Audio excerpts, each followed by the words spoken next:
Jonathan, thanks for joining us this week. You guys started the season with two tough last minute losses, and at that point, the season was already one third of the way over. Yet you guys respond with back to back wins. With all the uncertainty going on, how difficult was it to keep your team engaged and focused? Well, we definitely worked on it, and I give credit to our players for not getting discouraged. We had opportunities in both those games to come out on the other side. They were close games into the fourth quarter. We didn't finish it, and so we talked about the ability to finish. We're right there, and just to keep on working, and the results would come, and that's happened the last 2 weeks.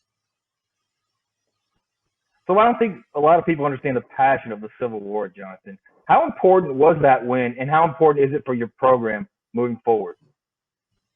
Yeah, it's a huge thing. The rivalry game in this state, the proximity to the two schools, we're only 40 miles apart, and so it means a bunch to a lot of people.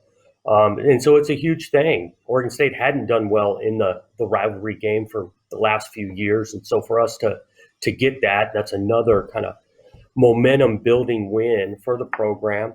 And now we got to continue it because it's a little different. Normally, you'd be playing this rivalry game at the last game of the regular season. Well, now we got to go back to work. We've still got a couple more to play, and I'm looking forward to our guys getting back to focus on the next opponent. You came to Oregon State as a walk on, you left as an all Pac 10 quarterback. Because of your experience as a player, do you have a special place in your heart for maybe some of the guys who were overlooked in the recruiting process?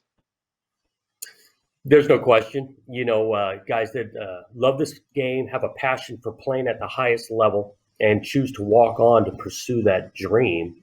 I've got a special spot for them. And we've got some guys on our roster now that are contributing in big ways, earned scholarships over the last year or two. And so it's been, my experience of walking on at this place and playing at this place. I think it helps even in the recruiting process, being able to tell recruits and their parents that I've sat in those shoes of going away to school and living in Corvallis and having a big time college experience. All of that helps us in the recruiting process.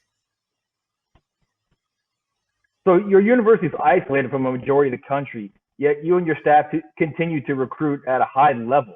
So when you recruit, do you have to cast a wide net, Jonathan, or you have to look more down ground zero type thing? Right. We definitely have our blueprint as being on the West Coast to start. Like there's a lot of good players on the West Coast, starting in our own state, but moving into California and Washington, Arizona, Hawaii. But we're never going to turn down good players. And we've got a couple of guys from outside of that footprint, state of Texas. I was on the plane at Baltimore last time we were able to recruit and actually travel. So we're definitely looking for the right fit of our place. We're looking for guys that want to become the best football players they can become and have an unbelievable college experience in one of the best college towns in the country. Before you became head coach at Oregon State, you spent 6 years on Chris Petersen's staff at Boise State and Washington.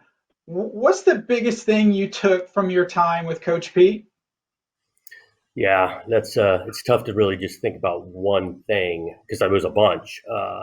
He was a visionary and a great communicator. I think as a head coach, that's important to set out the plan, the vision for the place, and continually communicate the message. He's overly detailed in everything we did, not just on the plays we ran, but how we dressed, the schedule, how we traveled, how we represented ourselves. He was always creative, right? Offensively, especially on the trick play end of wanting to be aggressive and creative of trying things.